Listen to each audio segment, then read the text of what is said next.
Is the computer thinking? All right. Stay awake back there. So not last Sunday, 2 Sundays ago, Brother Joe preached last week, but 2 Sundays ago, we started a study on Moses. I was talking to my wife about it last night, or I think it was last night. Was it talking last night? We hear a lot of stories about Moses, and even in Sunday school and kids' church growing up, you hear all the stuff about Moses, how he, led the children out of the land of Israel. Moses was a interesting figure, but up until recently, and once I started thinking about it, I've never heard anybody preach about the life of Moses. We hear a lot about what he did, but not really much about who he was. What kind of person was Moses? And so we started 2 weeks ago. It's going to be 5 lessons on 5 different Moseses in the Bible. Now, it's the same person, but 5 different stages of his life. And you say, well, what does that mean? Well, like I said, 2 weeks ago, we talked about his upbringing. The message was called Preparation Through Privilege. How God used privilege, the privilege that Moses was, as he was raised in Pharaoh's household, to prepare him for what he was going to have to do in the future. Now, one of the interesting things that I thought was pretty neat, and I never thought of before. Remember, the children of Israel were slaves. The Hebrews were slaves in Egypt. Moses had the privilege of not being raised as a slave. He was raised in the palace. One of the things that was required, especially of someone of royal blood, was at the age of 20, he was put into military service for the Empire of Egypt, and became he would have been a very high level officer in the Egyptian army, Egyptian military. Probably went on conducted many battles, led many battles. So he was very skilled in warfare, and we're going to see a little bit of that in our story today. But then I got to thinking, well, the children of Israel, when God let them come out of Israel, remember they crossed the Red Sea. They had battles they had to fight. Where do you think they learned how to fight? An Egyptian general would have been a good leader.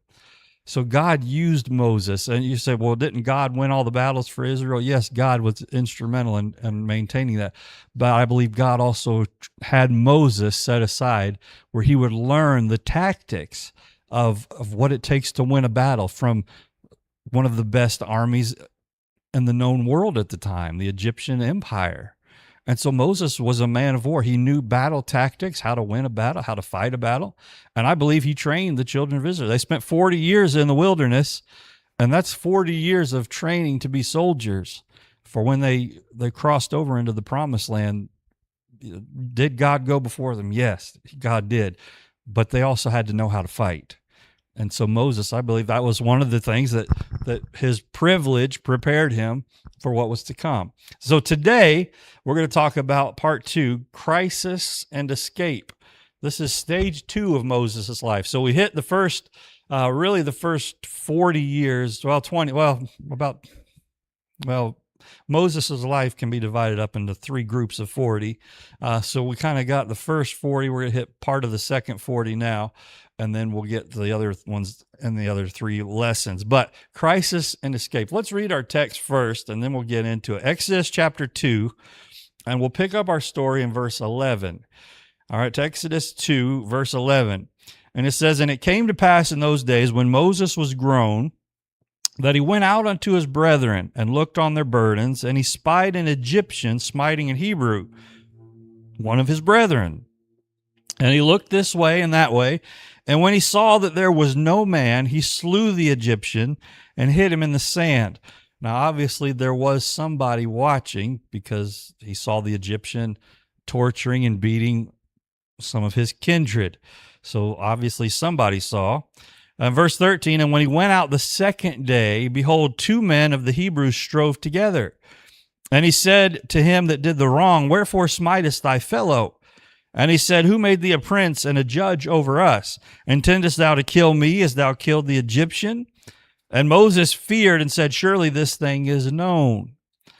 In verse 15, now when Pharaoh heard this thing, he sought to slay Moses. But Moses fled from the face of Pharaoh and dwelt in the land of Midian, and he sat down by a well. Now the priest of Midian had 7 daughters, and they came and drew water and filled the troughs to water their father's flock.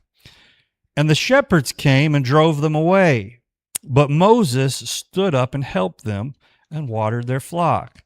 And when they came to Reuel their father, he said, how is it that ye are come so soon today? And they said, and this is interesting the way it's worded, an Egyptian delivered us. That's interesting, isn't it? They thought he was an Egyptian. Why did they think he was an Egyptian? Well, because he's been raised as an Egyptian. He looked like an Egyptian. So he said, an Egyptian delivered us out of the hand of the shepherds, and also drew water enough for us and watered the flock. And he said unto his daughters, and where is he? Why is it that ye have left the man? Call him that he may eat bread. And Moses was content to dwell with the man, and he gave Moses Zipporah his daughter. And she bare him a son, and called his name Gershom, for he said, I have been a stranger in a strange land. So we're going to talk about crisis and escape. This is part 2 of the life of Moses. Now, part 1, we realize he was raised and brought up in the royal family, part of the royal family, in the I guess they had castles, pyramids, whatever they had back then, whatever the Egyptians had. He was raised in luxury. Even when he had to go off and fight in war, I'm sure he was very well protected and taken care of. He lived a life, if he wanted something, he had it.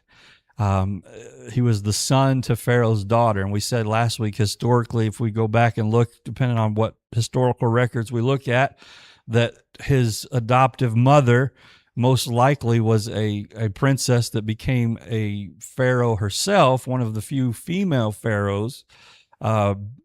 Did not have the same power as like the top pharaoh, but probably over a province or an area there of Egypt. And so his mother was very influential, very powerful person. So Moses had all this. And so we read there in our story that one day he decided to go out to his brethren. Now, who were his brethren? The Hebrews. Now, they obviously probably looked at him the same way. He was an Egyptian. And so when he went out, and I said, well, how did Moses know that he was not really an Egyptian? Well, his mom raised him for a couple of years. And I have to think that even after she gave him to the daughter of Pharaoh, that she still had some influence in his life. We don't hear much about Moses' father. We do hear about his mother. And I believe his mother probably was very influential throughout his life, teaching him that the heritage that he came from and the lineage that he had come from. And so he goes out and he wants to see the state of his brethren, the Hebrews. And obviously he would have known for the past 40 years that, you know, they were the slaves in Egypt. During that time, they became slaves, and they were not treated well. And he came on the scene of an Egyptian, beating or torturing some of his brethren. And when he saw it, he said he looked around, make sure nobody was watching, and then he killed the Egyptian. Moses was not somebody you would mess with. Think of a taskmaster that would be over the slaves, that would be abusing these slaves. Probably somebody very strong, very powerful, somebody that the Hebrews would not even think to try to turn around and tackle. Moses went up and took him out. Moses was not, I don't think, we get a picture of our mind of Moses being this timid old man that led the children out of Israel. No, I believe at this point that Moses was in his prime, and he saw what was going on, how he was attacking these Hebrew people, and he killed this Egyptian. Not only did he kill him, he had the wherewithal to drag the body, dig a hole, and bury him so nobody would find the body.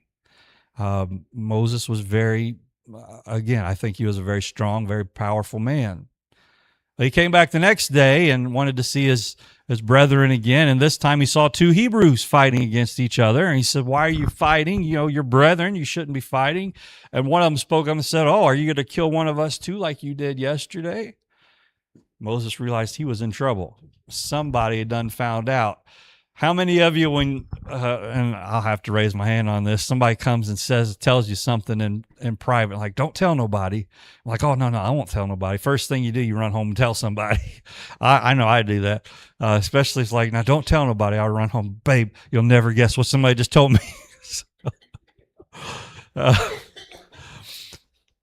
But when something happens, if you tell one person, you might as well just put up a flyer and billboard. Everybody's going to find out eventually. That's right. I wasn't talking about my wife. She don't tell everybody. I usually can't keep the secret. My wife's pretty good about it. She's really good about keeping secrets from me.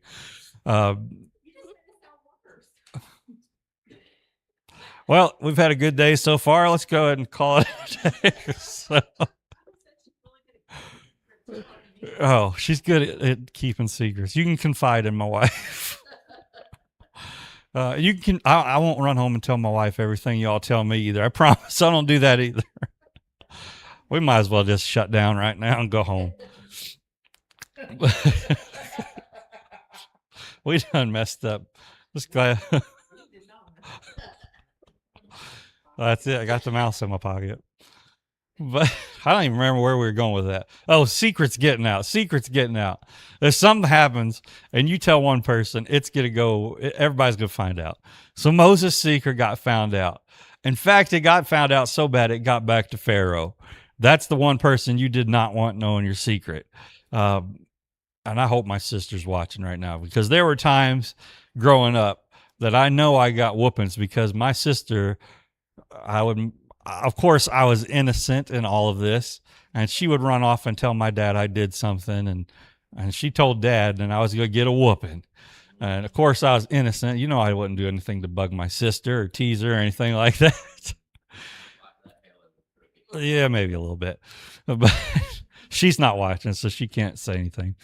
But the one thing growing up, I know if I got in trouble and my sister found out, and she would immediately run to Dad. Dad found out, I was in big trouble. Well, Pharaoh found out, and Pharaoh knew he was going to be in trouble. So he said, I'm going to have to take off. And so he runs and hides. Now, here's our theme, what we're going to talk about today. Last week was preparation through privilege. This one is crisis and escape. And we can use each one of these to apply to our lives. Now, Moses saw the suffering of his people, and he acted. That's not a bad thing. He saw the suffering of his people, and he acted, but he acted without seeking God's direction. He had the right burden, but the wrong method. Does that make sense?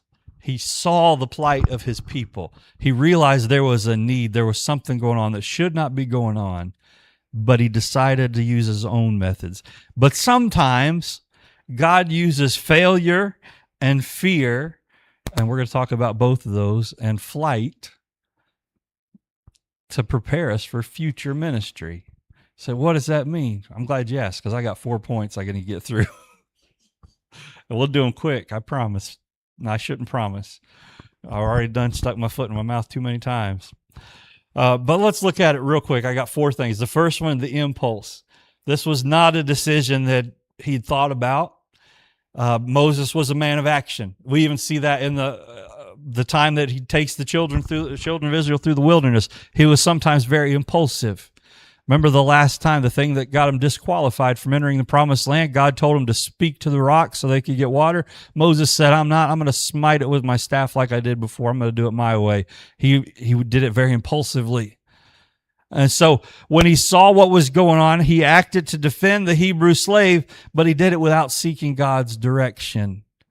Now, I don't know at this point that Moses was really a God-fearing man at this point. He'd been raised by the Egyptians. Lee, are you back there? Lee, you awake? I'm going to switch microphones because this one's buzzing already. I don't think so. I can figure out the button. Testing. There we go. This one's going to die any minute. So Moses, I don't think at this point in his life he was a very godly man. He was raised by Egyptians. He was considered an Egyptian. And so when he saw something that needed to be taken care of, he was quick to jump on it. And he did something that he had good intentions, but he had human impulses. And the Egyptians, that would have been the mindset that he would have been raised with. If you need to maybe not start a fight, but if you see a fight you need to go finish it and take care of it. Make sure the guy doesn't get back up again. Moses, this has been ingrained in Moses. There was no fear of God. In fact, when he fled, it wasn't because he feared what God was going to do to him. He fled because he was afraid of what Pharaoh was going to do to him. He didn't fear God at this point. Now, did he know about the God of the Hebrews? I believe he did know about him, but he didn't know him personally. There's a difference. You can know a lot about God, but unless you know God personally, it's just head knowledge. Unless you have the heart knowledge, you can have all the head knowledge you want. There's people in pulpits today much smarter than I am that could probably quote this Bible forward and backwards, but I guarantee you there's some in pulpits today that are preaching that have never put it in here.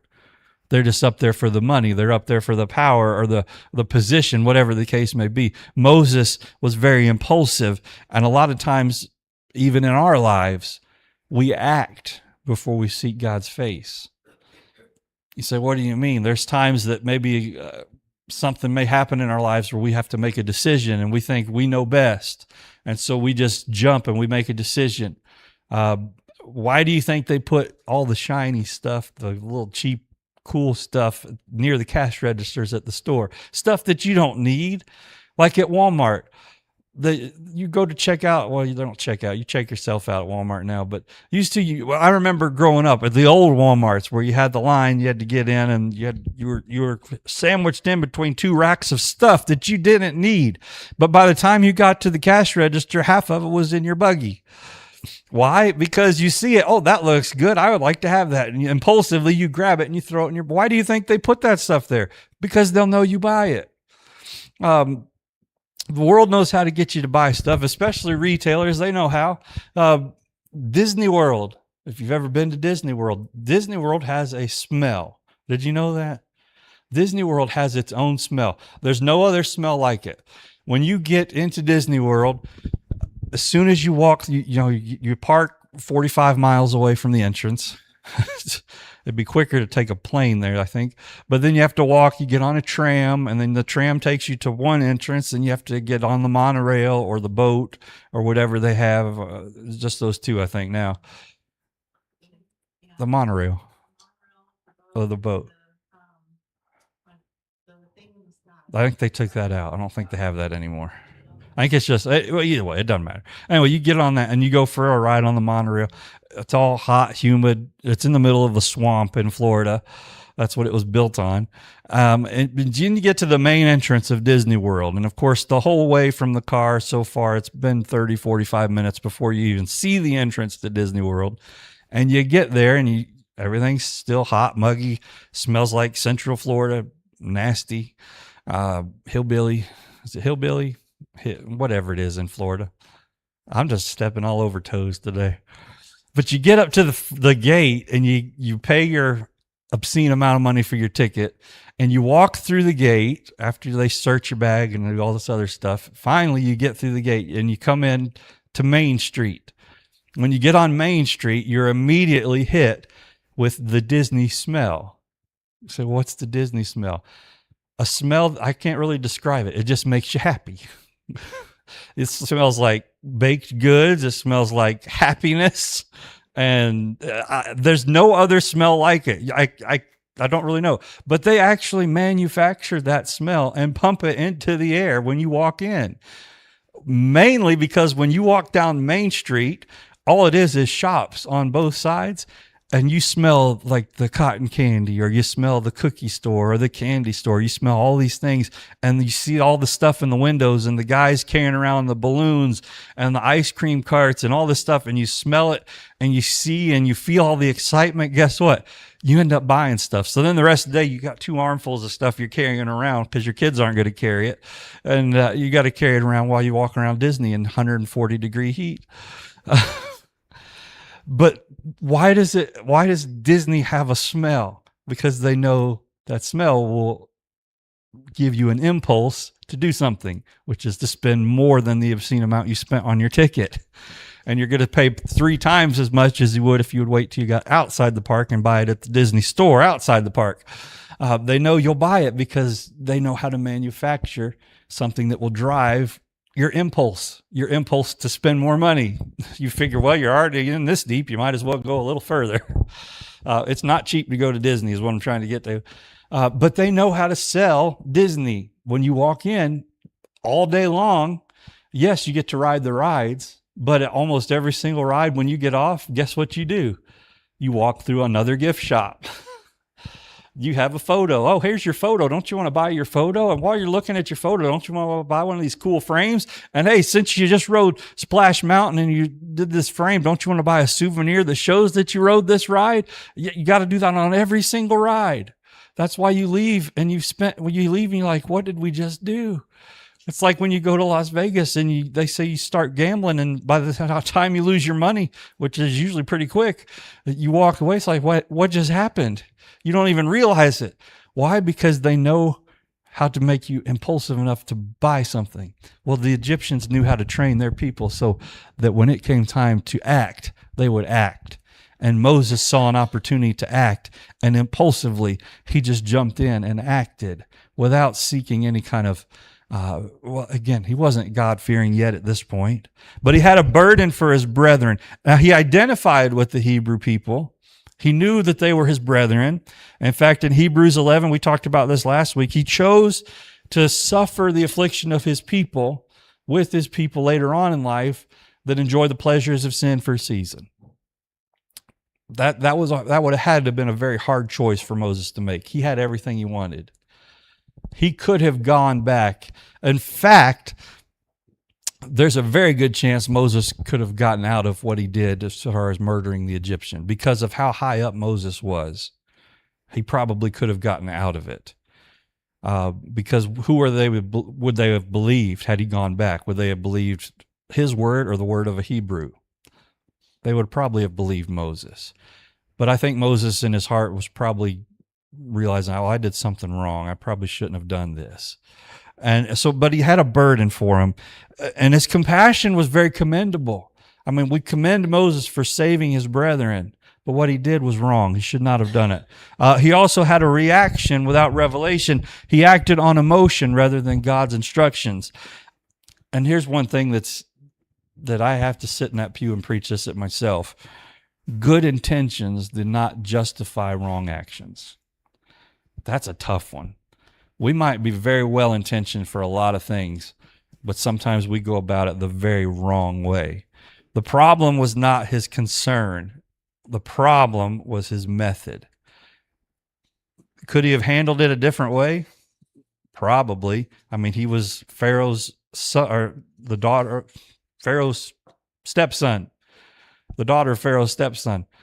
He had power. He probably could have snapped his fingers and had half an army at his disposal to take care of this guy. But he acted impulsively. So what do we learn from that little lesson? Well, we learn that sometimes we can't rush ahead of God's timing. We've got to be careful as far as acting impulsively. Sometimes decisions that are made in anger or frustration or emotion end up making bigger problems. And we see that's what happened with Moses. Something he did out of anger, something he did out of impulse, it created more problems than he could handle. So we've got to stop. We've got to sometimes think, and this is a hard one because we don't like to wait to see what God's going to do. We want to just act. We want to be in control. So we see that. A burden from God will always require guidance from God. Think about that. Just because maybe we have a burden for somebody down the street, God's put a burden on our heart. We need to talk to this person about God. We need to invite them to church. Or maybe it's something completely different. We have a burden for something else. Maybe a burden for missions or a burden for a ministry. But we've got to wait on God's direction. God will lead. If he gives you a burden, he'll give you the means you have to fulfill that. All right, let's go on. Number 2, the fear. After this impulsive act came the realization of the consequences. I knew growing up, if I misbehaved in church, I knew what was going to happen. I was going to get a whooping. Not only would I get a whooping, if I got took out of church in the middle of the service, I was going to get whooped. And if that happened, I was going to get double whooped because Dad was going to take care of me when I got home too. But even though I knew the consequences, Did that stop me from acting up in church? Nope, it did not. You would think I would have learned my lesson the first time. I don't like getting whoopings, so I should straighten up. Here we go next Sunday. I'm going to do the exact same thing. I blame my sister because it was so easy to pick on her and get a reaction out of her, but I was always the one that got whooped for that.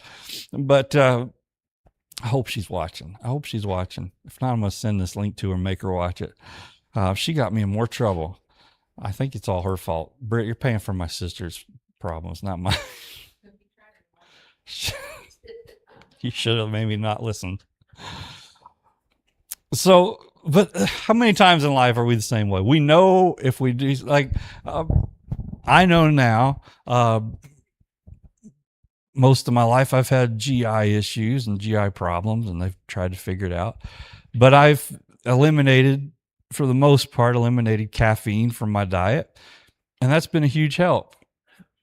But I know now, if I go and leave church today and go down to the restaurant, Mexican restaurant maybe, just throwing that out there. It is Father's Day. If I go out to eat Mexican after this and I decide I want to get a big old Coke with it, I might enjoy that Coke, but I know I'm going to pay for drinking that Coke. And it's not going to be fun. I'll spare you the details, but it's not going to be pleasant. It's not going to be fun. Sometimes even when we know the consequences, though, we still do stuff that we know we shouldn't do. I know I should not drink a Coke, but there's times I just really want a Coke, and I'm going to drink it anyway. I'm going to pay for it, but I'm going to drink it. So he had some fear after this impulsive act. He thought, first the discovery, he thought this deed was done in secret. The Bible says that's not true. Anything done in secret, it's always going to come to light. We can try our best to keep things hidden, but if God's involved, God's always going to find a way to reveal it. He thought his deed was in secret, but the next day he discovered not just maybe the Hebrew that he saved, but most likely most of the Hebrews in that area knew what just happened. Word got around pretty quick. Somehow, and it was through the Holy Spirit, sin and poor decisions always have a way of coming to light. We see that in our churches today. I've talked about it many times, the mega church movement, how it's crumbling. Why is it crumbling? Because these men of these guys that called themselves preachers and pastors have been living lives that are contrary to the Word of God. They'll preach one thing, but they do the opposite. And guess what? It comes out. They get found out. They find out that they're pedophiles. They find out that they're have multiple families. They do all kinds of things. It will get found out. Things that you do in secret, you think nobody will ever find out about this. It'll be fine. It'll get found out. It always has a way to do that. And once it's discovered, then there's fear, the dread that comes. Moses feared. And that sometimes fear will always follow self-reliance. What he thought would deliver Israel, now he realized could be life-threatening for me. I need to act impulsively again. And so then we see the disappointment when he showed up the next day thinking he did something good, that he would maybe be heralded as a hero because he delivered this one Hebrew from the Egyptian. Now we see that the Hebrews fear him. Well, they say, what are you going to do? Are you going to murder one of us like you did yesterday? You murdered the Egyptian? Because you're just like the Egyptians, Moses, and you murdered an Egyptian. So what you say you're a Hebrew now? What are you going to do? Murder one of us? Now, the one that he tried to help, the group of people that he tried to help and deliver, now they were afraid of him. They didn't want anything to do with him. And Moses realized that good intentions don't always receive good responses. He thought, well, I did something good there. I'm going to walk back there tomorrow. They're just going to worship the ground I walk on because I took care of this Egyptian problem. No, when he came back the next day, they said, we don't want you around us. You're a murderer. And so now not only does he have this dread and this fear, but now he realizes the disappointment. He's disappointed his own kindred. But then we see this perspective from a different light. And we'll call this the divine perspective. God had not abandoned Moses. He didn't leave him behind. He didn't leave him high and dry. Moses made some mistakes, but the fear is not the end of the story. sometimes God has to use our fear to get us to follow his will, to prepare us for what he's going to have us do in the future. Say, why did all this happen to Moses? He had everything going for him, and he did something impulsively wrong, and then he had to flee. He ran away. Sometimes when we get ahead of God and we mess up, there is fear that's involved, but God still remains faithful in spite of our fear, and he's going to use that fear, and we're going to see it in Moses' life, how he uses this to put Moses in a place that he needs to be. So we see number 3, the fallout. And that's look in verse 15 of Exodus chapter 2. Go back one. Now when Pharaoh heard this thing, he sought to slay Moses. He was ready to take him out. But Moses fled from the face of Pharaoh and dwelt in the land of Midian, and he sat down by a well. Both of those things are very important. He fled into the land of Midian. Interesting enough, this is where Moses was going to finally meet God. Not yet, but God had to get him to Midian so that could God have talked to him in Egypt? Absolutely. God, in fact, if Moses maybe would not have killed that Egyptian slave driver, our story might have been much different. Maybe God would have spoke to Moses while he was still in Egypt. And maybe Moses would not have had to have fled from Pharaoh. Maybe God could have used Moses to do more than just set the people of Israel free. Who knows what God could have done with Moses had he not acted impulsively. But we see he did. And when he did, he had to flee to Midian. But God said, you know what, Moses, even in Midian, I can still get a hold of you. It's like the illustration now of about anywhere you go, they can find you to talk to you about your car's extended warranty. It don't matter where you're at, they'll find you. I hate getting those phone calls, especially about cars I don't even have. I get phone calls from roofers saying, hey, we're in your neighborhood down here in Florida. We want to sell you a roof. I'm like, I haven't lived in Florida in how many years? 14. Like, oh, you don't live in Florida? I was like, no, I haven't lived in Florida in 14 years. Oh, I'm sorry. We'll take you off the list. 5 minutes later, I get the same call. It's like they track me down. I've changed phone numbers. I don't know how many times since then. They still have me. But he had a chance now, and his actions had consequences, but that doesn't mean it was the end of the story. Now, he lost. We see the fallout. This is number 3, the fallout. He had to flee. So he lost his position. He lost his comfort. He lost his reputation. He lost his future in Egypt. The future that he probably had said, okay, this is all laid out for me. I'm good to go. Step by step, this is what's going to happen. I'm going to do this. I'm going to do this. I'm going to do this. And sometimes we think we have everything all planned out and laid out and ready to go, and then we just do something, mess it all up. But God said, that's all right, Moses. I've still got a plan. It might take us a little longer to get there now, Moses, but I've got a plan for you. And so he goes off into the wilderness. This one decision, to murder the Egyptian, changed the course of his entire life. Now he's in Midian. He's out in the wilderness. He went from a palace to a desert. But sometimes we need that desert because God uses deserts as classrooms sometimes. Sometimes when we think we have to flee, we've done messed up so bad, we're in trouble. We don't know what in the world we're going to do. Sometimes those are the best classrooms because that's when we have to rely on God the most. I was talking to somebody, it may have even been Wednesday, I don't remember. I was talking to somebody the other day about finances. When finances get tight, boy, do we sure hit our knees and we pray. But then when finances maybe aren't that tight, we don't pray as much as we did when finances were tight. Or maybe we have a big thing, a decision or something, a burden that we've got to deal with. And boy, we pray. And we ask other people, pray for us. We got to make a decision. We've got to do this. But then when that time has passed, we stop praying. And I got to thinking on that a while back.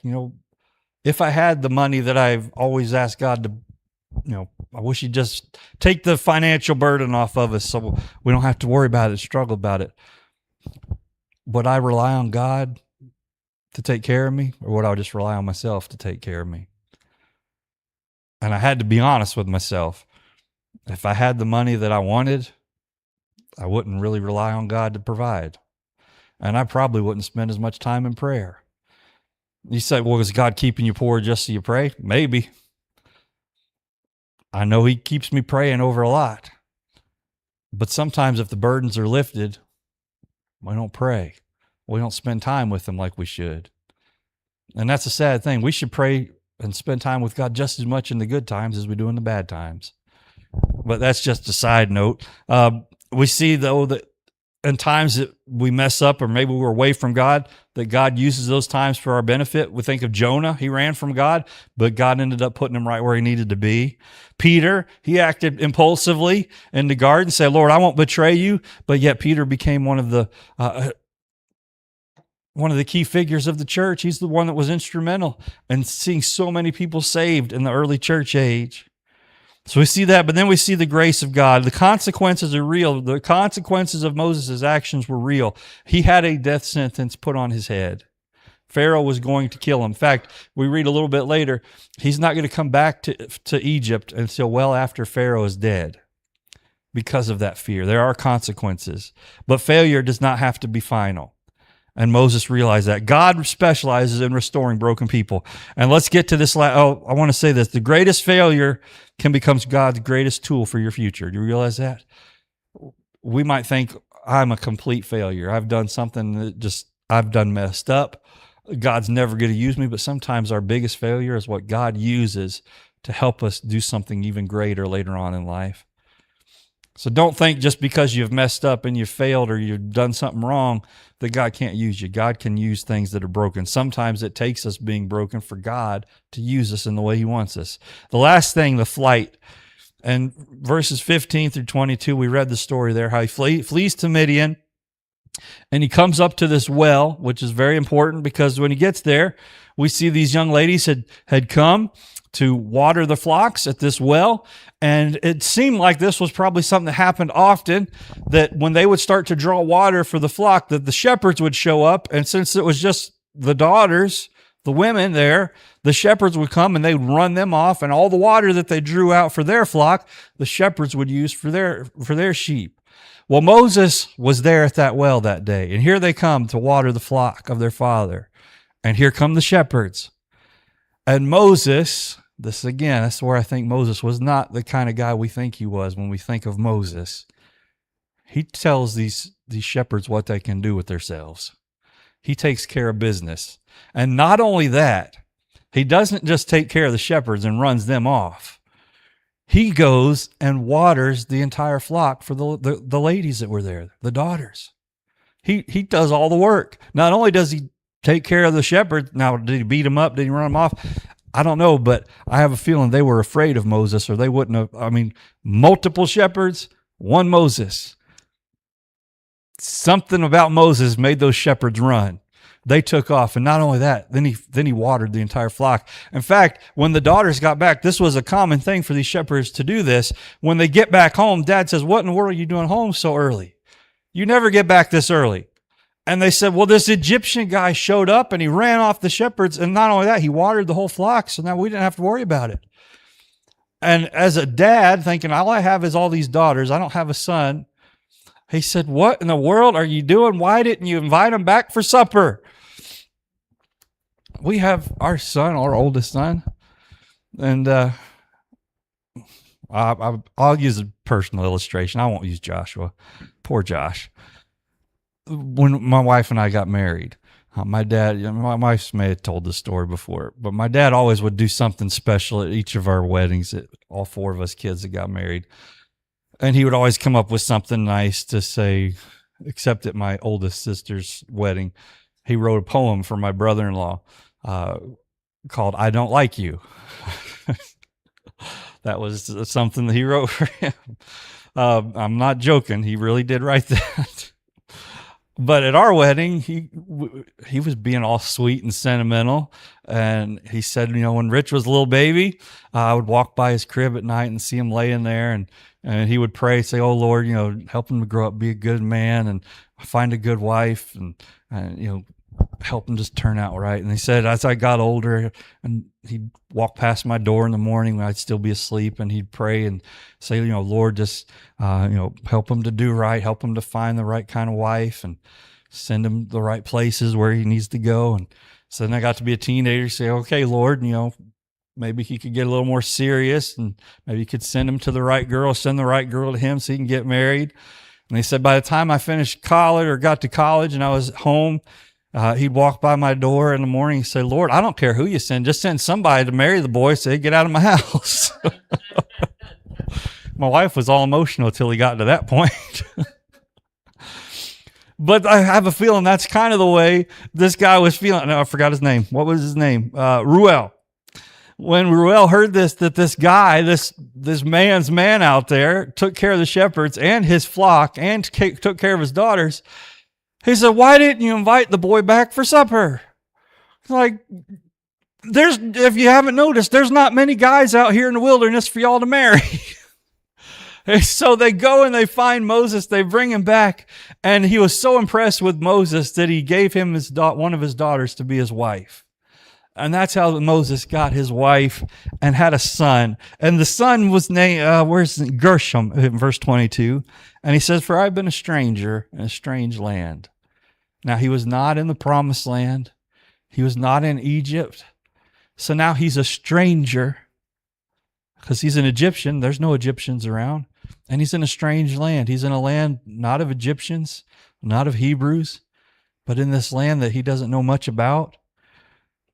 And so what happens, and this is the best part, he loses everything, but he's in a place where God's going to teach him what he needs to know and have him in a place where he needs to be so that he can speak to him, because he's going to be there now for 40 years. That means when he goes back to Egypt, and we'll talk about that next week, when he goes back to Egypt, he's going to be an 80-year-old man. Think about that. But God's going to do something over these 40 years. Right now, Moses is in a state of flux. He doesn't know what's going on. He doesn't understand why he's in this place. He knows about the God of the Hebrew. He knows about the gods of the Egyptians. He knows the ways of the Egyptians. But God's providence had to meet these ladies at the well. And that impromptu meeting at the well shapes Moses' future and prepares him for what God's going to do in his life. Which brings us to the hope. This meeting at the well made Moses realize the wilderness was not a waste. Sometimes when we get in that wilderness of our lives, we think this is just a waste of time. Or we might say, Lord, I know you want me to do this, but I feel like I'm just floundering. I'm just flopping around. I don't know what to do, but I tell you, it's not a waste. God's preparing you for something. Sometimes he has to prepare us in obscurity before he can use us publicly. You might think, well, nobody sees what I do. If Miss Angie or Brother Joe were here today, in fact, you all know this about Miss Angie. She comes in, she'll decorate, she sweeps, vacuums, all this stuff, all behind the scenes, never seeks credit for it. Miss Barb, same way. She came in this morning. Most of you probably didn't notice. She brought in a new thing for the table here this morning. She didn't have to do that. She didn't seek credit for it. She didn't say, oh, look at me, pat me on the back because I brought this in. No, she did it because she thought this would be something nice for the church. That would be something that she could do for the ministry. You say, well, no, she just did it because, look, no, she did it for God. She did it because it made things look a little nicer. And so, well, that's not a big deal. It's just, I don't know what you called it. It's a table thing. She didn't do it to receive accolades. She did it because she thought, you know what, this might look nice in the church, might be pleasing to the church. And guess what? She didn't do it for me. She didn't do it for you. She did it for the Lord. Sometimes we think, well, we do stuff and nobody ever pays attention to it. And now Miss Barb didn't ask me to say anything about the thing on the table. She did give me $20 to mention it, but no, she didn't seek accolades for it. But yes, she did it for the Lord. Sometimes, though, we do things in the ministry that nobody ever sees. I'm sure we've all been in those places where we do things that you say, well, nobody ever gave me credit for this. I did this and I didn't get credit for it. But sometimes that's where God has to mold us and to train us to get us where we need to be. Moses thought he was running from his future, but he was actually running into God's preparation. And I'll finish off with this. God can use the wilderness seasons in our life to prepare us for our greatest assignments. 40 years from this moment where Moses is at, he's going to be a different person. We've already seen Moses now as two different people. First as an Egyptian. Now we see him as a fugitive.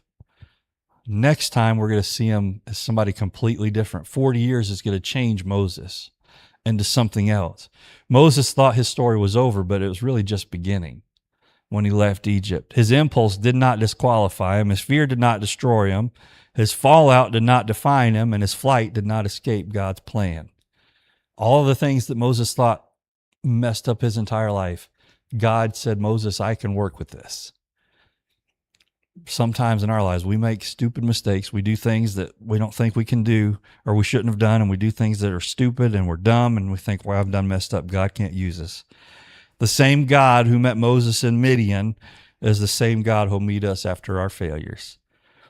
We cannot let one failure convince us that God is finished with us, because that's a lie of the devil. Satan will use our failures and our fears to keep us down. He'll try to tell us, well, you can't do anything for God because you did this, because you did that. You have this in your life. You have that. You can't do anything for God. Don't listen to that. God can use anybody that's willing to be used. You just have to say, Lord, whatever it is you want me to do, I'll do it. Moses wasn't quite there yet. It's going to take Moses 40 years to learn this lesson. And even at the end of the 40 years, he's still going to be stubborn about it. But we'll get to that next week. But don't let the failures and the wildernesses of our lives dictate our future. Let's let God teach us something in those moments and change us. And next week, you have to come back to see how God's going to use this time to change Moses into something completely different. A third Moses in the Bible. You have to come back next week to get it, though. All right, let's bow for prayer and we'll be done. Lord, thank you for this time together. Lord, we thank you for your word. We thank you that, Lord, even in our mistakes and our trials and our wildernesses, Lord, that you're still using us, you're training us, you're preparing us for something that you'd have us to do. Lord, I pray you'll bring us back again next week. Be with those that weren't able to be here today. Many are sick, some traveling, some having to take care of other responsibilities. Lord, be with each and every one of those. And God, we'll trust that you know everything and you'll take care of everything, and we'll trust that you know best. And Lord, help us to learn from the life of Moses, that we can learn from our mistakes and move forward. We ask to be